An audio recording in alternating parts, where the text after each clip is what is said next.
from highresfoto.com, and I'm going to go through here and teach you guys a little bit about Lightroom 4.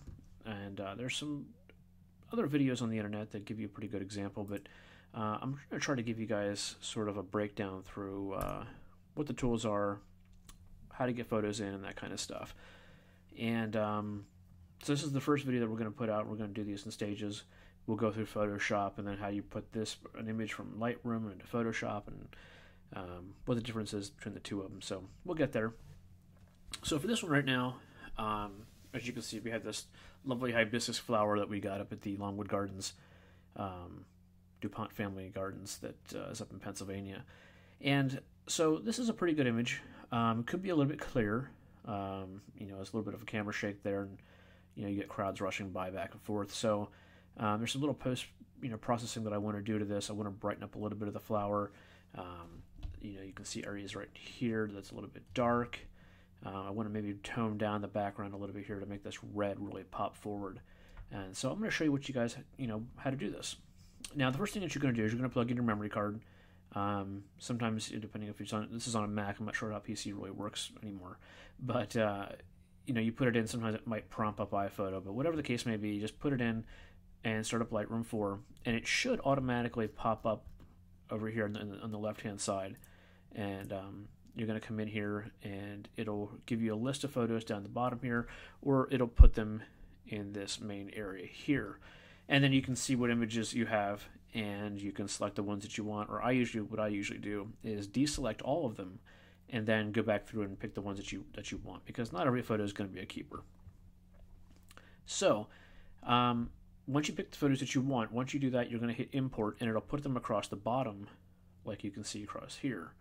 And so that's going to be your library. Once these are imported, it keeps them in a little library gallery, usually called like the year. So this one over here is called 2013, and so that'll be in a folder if you want to find it easily real quick. If you come into your hard drive, and believe it is under pictures, and then 2013, and then so here's all of your imported raw files, or anything that you import. It'll put them on here, and you can go back in here and see all the ones that you've had from previous imports. So that's a quick way of finding them. But this is basically the cataloging, and you can kind of go through the catalog stuff, previous imports, quick imports, and so forth. So we're going to go with this one for here right now. And then as you can see, you can go down across the bottom, and in the bottom right hand corner you'll see these little symbols, cropped and photo. It's exposure plus and minus. Basically means you've worked on these files before, and they've already been altered. So, for like instance, here's one here that's already been edited. And it keeps the settings here. Now I can actually go back and take this back to the original import of the file. And if you want to see that, you got to go up here to the top where it says develop, and your library is here. If you hit develop, it goes into the tool settings, and you can actually come through here and change all your settings. And I can actually revert this back to the original just by hitting reset, and you can see what it did. It brings up the sky a little, or it brings up the background a little bit brighter. The leaves don't have that quite as nice rich color, and same with the red. And if I go back to previous, it will take a little bit to generate.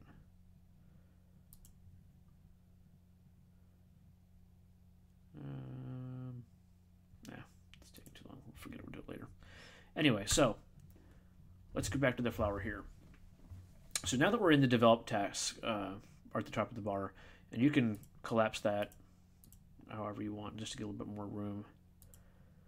Same with the bottom. So now you have a little bit more bigger working area and you can, I guess that's as far as it's going to go there.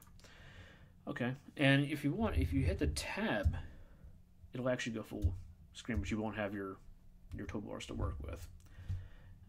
So let's go a little quick introduction here to some of the tools. This first one here is going to be your crop tool.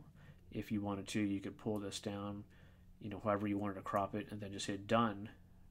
And the cool thing is, if I crop this in here like this, and that's not what I wanted. Let's go back here, and I hit done. Now you can see there's a 100% crop of my image. But if I didn't like that for any reason, if I click on the crop tool again, it still keeps my original, and I can just pull this all the way back out and hit done again, and it's back to where it was. So it's kind of cool. It never gets rid of your final image or your original image, and you can always revert back to it. Here's your spot healing. You can kind of go in there and clone areas out and fix things. Here's your red eye correction if you have that. Here is your gradient mask. If I pull this down, you can see how it does to the image. It's basically a gradient overlay or neutral density. You can kind of pull over, and then you can change the color to it if you wanted to. As you can see, I can brighten the color. So basically, it's putting a light from the top, like a different light source, and you can. It's really nice for skies. So you can definitely keep that in mind. Just hit escape, and it gets out of that.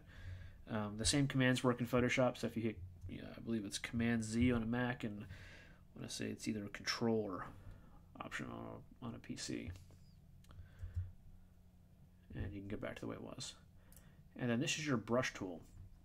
Your brush tool allows you to go into, and we'll go back to this later, but it allows you to basically color in a specific area like this. And while it may not be the color I want right now, you'll notice there's two circles. The inner circle is kind of your fine line. The outer circle is where it's going to blur to.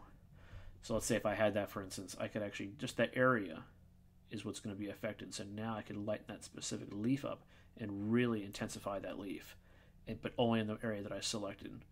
And if you hit delete, it gets rid of that whole selection. Make sure you unclick it to go back, and you'll see how it changes, and this is your main menu. So those are the quick tools across the top.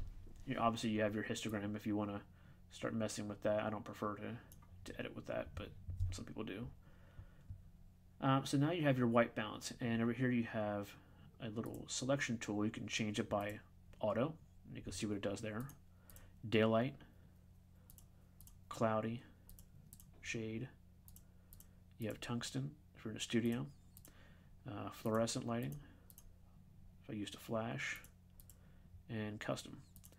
So we're just going to go to as shot for right now. But you can use some of those selections as a base and kind of work off of that. Or if you choose to, you can actually use the sliders to change the temperature, going warmer to colder. And then here's your tint of those colors as well. And if I pull them over here and I don't remember where it was, if you just simply double tap, it takes it right back to its starting value. And you're right back where you were. So for this image, I'm going to just want to make it a little bit warmer. I want those colors to be really rich. So I'm just going to bring this, I'm going to slide that up, and you'll notice the greens in the background are kind of getting a little bit greener, and that red gets a little bit redder. I don't want to move this one too much because it'll start blurring out that red. If you look in the areas of right in here, you'll see the color starts to wash out, or the detail starts to wash out. So be very cognizant of that, and just make sure you don't get too much in there. So I'm going to stay right about there. Now, here is your exposure and your contrast. Lightroom can be sort of redundant, as there's tools like those there. You have highlights here. You have highlights, a lot of different highlights of different tools. I don't use all of them, and you don't think you really have to. But before you touch these, since these are pretty accurate the way they come, with the exception of maybe you want to bring down the exposure just a little bit to get rid of some of that natural sun. If you want to go just easy way, you can take their contrast and bump that up, and you can see how the detail comes out. Or you can play manually and just do them all individually. So taking the highlights would take anything really white, you can see in the background, anything that has a highlight on it will be affected. We'll take that back to where it was. And shadows. So you'll notice in areas like back in here where all your shadows are, those things are the ones that come forward, not the bright areas in the leaves over here. That's pretty cool. So you can, if you want to bring that flower forward, just take those shadows and bring them way down, and you'll see how that kind of makes that flower pop, especially around this left edge here. Next up is your white balance, or your white colors. And so anything white, especially like in this area here, will really get blown out, or you can really dim them down. I wanted to go a little bit more. And same with the blacks, works the same as the white. So anything black will become darker. You can lighten it up a little bit, but you'll notice the shadows will still remain dark even if I come up this high. So those are those. So I'm going to bring up the contrast a little bit now that I've made those selections. And the contrast will really help make those colors pop. And for me, if you look at some of my photography, and you can go on the website and see them, I really like saturated, bright colors and high contrast. I think it just looks more interesting for the viewer. It doesn't look like something that our own eyes can see. And I think that's kind of what the fun thing about photography is. If you're just replicating what's already out there that our eyes can see, it's really no different than going out and seeing it yourself. The whole point of this is to be expressive and to make the eyes marvel at something that they haven't seen before. So for me, I don't want to go entirely artificial, but I want some colors to really pop, and I want the photograph to stand out. So, I like to bump my contrast up a little bit so I can get some of that. So now we'll scroll down to presence. This is one of the cool tools of Lightroom. You'll see clarity, vibrance, and saturation, and we'll get to these two in a second. But clarity, it's almost like a sharpening tool with a contrast built in. You'll see what it does is it makes some of those blacks really black, almost like it's outlining, like posterizing in Photoshop. It's a cool tool, but if it's used too much, it can really damage your photo. So just play with it carefully. If you want some of those details to pop, but not too exaggerated, somewhere around 24 might be safe. And, play with it and see how it works in your photos. Now, for vibrance and saturation are very closely related. In terms of vibrance is going to make, if you can kind of see, overall it's going to shade the values. It takes a little bit of that extra punch out. Saturation just takes the solid color out. Have color in or just a lot of color, where the vibrance is going to add some of that rich texture in there. It's also going to add in a little bit more detail. You can see the red, especially in here. It doesn't overpower the color as it does just enhances it. So watch the difference between here by going up the vibrance. That red also mixes with the black to create really nice, nice details. Where at the saturation, watch the red in this area here.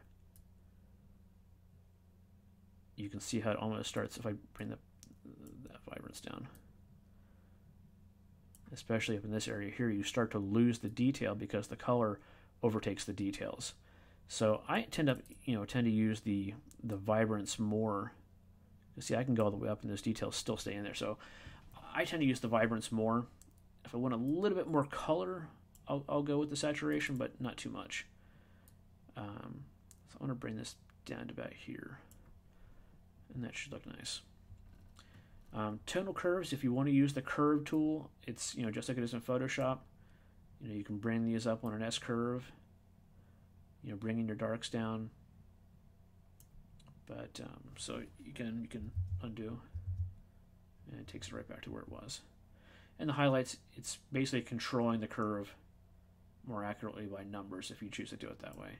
You can also slide your little sliders here to kind of base where you want to start off with. So you have this as well.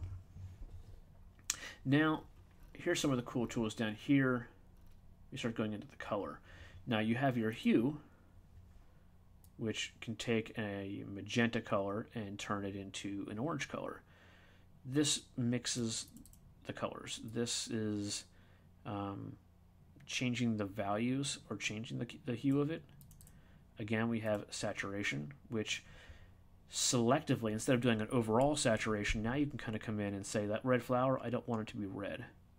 You can take this and take that red out, and you'll notice how the yellow stays, the green stays, and you can really pop that up. Now what really comes in handy is if you remember the colors of what's color. Let's just take this back to where it was. If I go to black and white, at the very top here, instead of I'm doing a color image, if I decided to go black and white, and I scroll down to the colors, as long as I remember, that this flower right in here was red, I can still mess with the red channel of that, and you'll see how that flower is specifically messed with. So I can create a really dynamic black and white photo because I know which channels to selectively move. You know, the green in the background, I can brighten it up, or I can bring down that green. There's a little bit of yellow in those stems. You can see the stem right there starts to go up a little bit. It really starts to pop. So if you decided you want to do, you know, black and white, you can do that. So for this one here, I want the greens to kind of take a back seat. So I still want them to be green, but I don't want them to overpower the flower. The red, I'm going to kind of bump up a little bit more. And here's your split toning here, so you can bump your highlights up, and now you can pull in some of the more saturation if you wanted to. And same with the shadows. So now you're messing with the colors and the shadows and the saturation of each one. So you can see if I want to bring out the shadows in that leaf, especially this one over here, you know, I want to bring that leaf up a little bit more so it's a little bit more right in your face. Okay. So as I said before, you know, it's not the clearest image. It could have been clearer. If I zoom in on this pollen stem here, you can kind of see these edges real nice around here.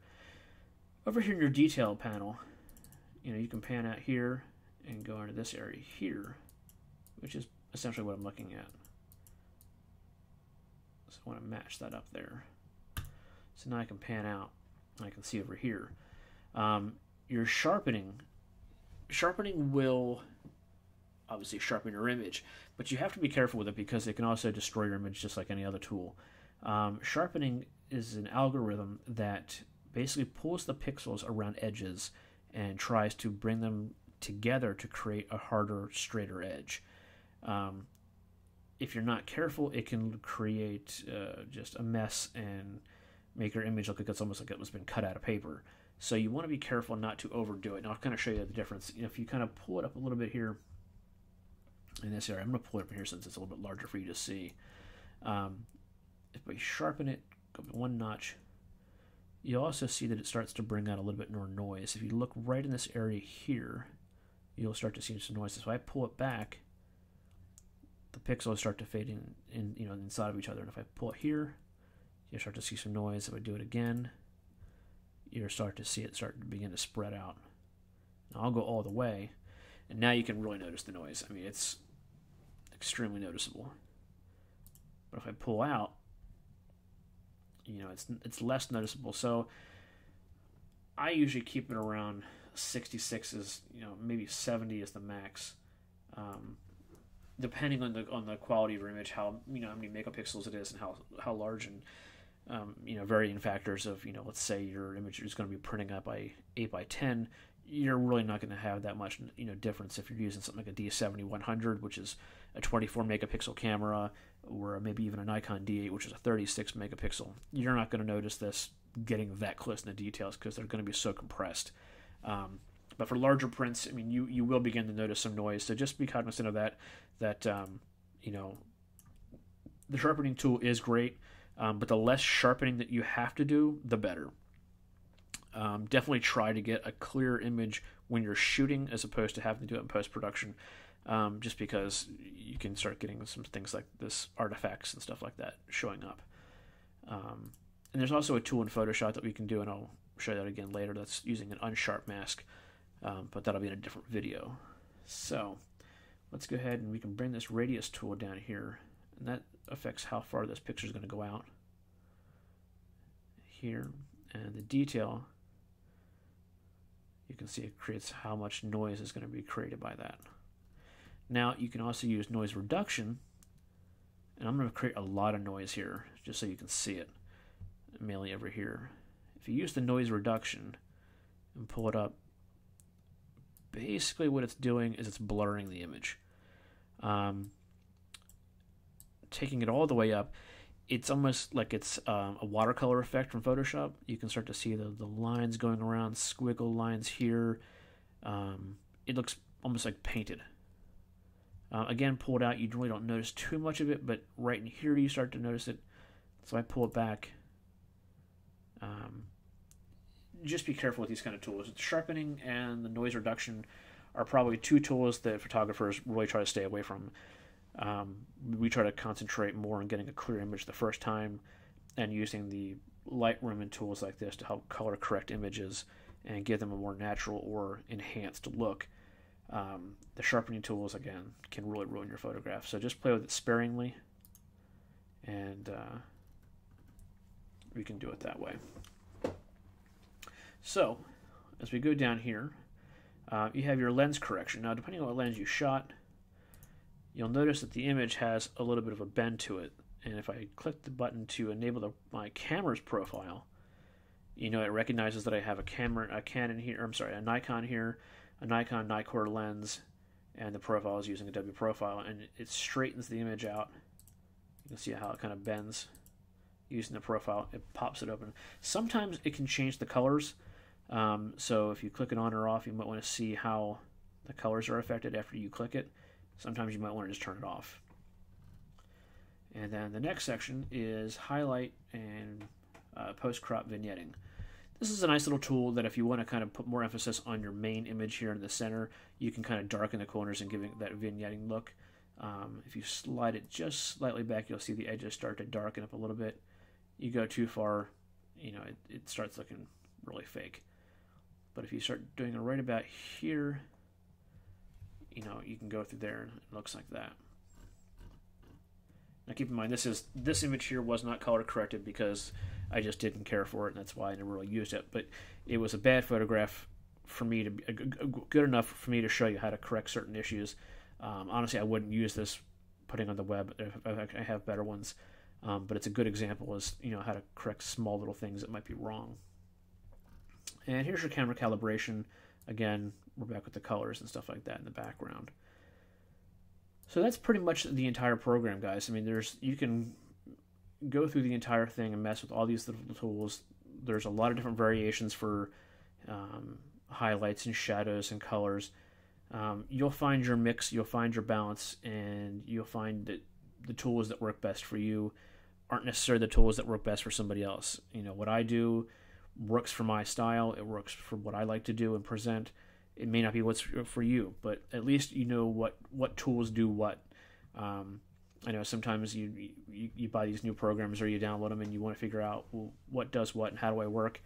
You can use all these. If you're really new and you don't know how to use some of these, you can even try using some of these presets over here. There's some presets installed. You can do an aged photo, and you can see how some of these work.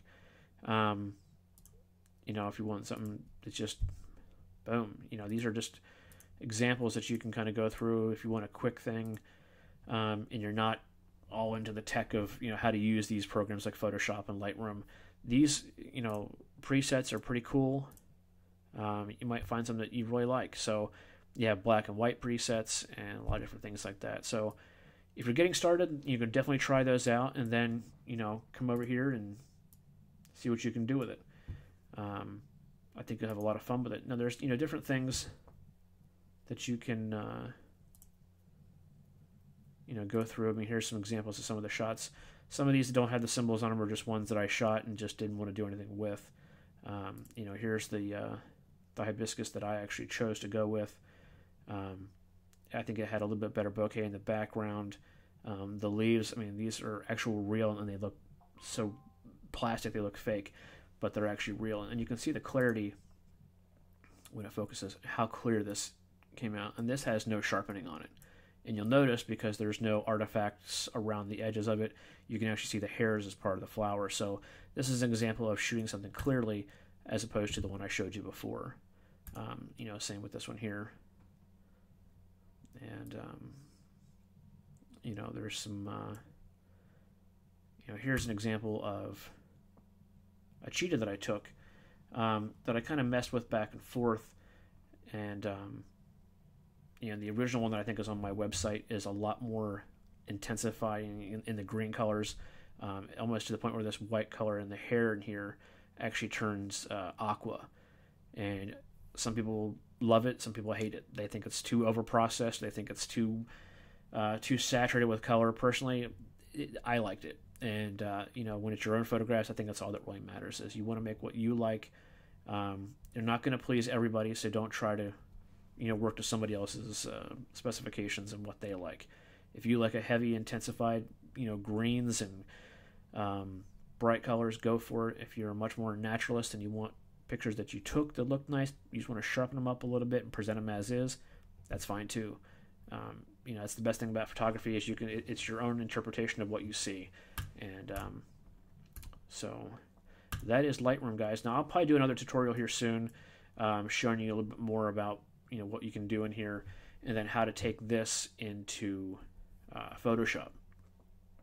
And I'll get in front of the camera and I'll kind of explain a few things and how I shoot and things like this. But for our first video, I just wanted to show you guys the basic tools that I use and how I use them, so when I do other ones, you guys can kind of follow along and won't have to miss out on what I'm talking about. So I'm Mike, and I'm with High Res Foto, and that's FOTO.com. And please come over to the website, check out my personal gallery, and contribute on the blog, and follow us on YouTube, and I appreciate it. And I hope to see you guys again soon.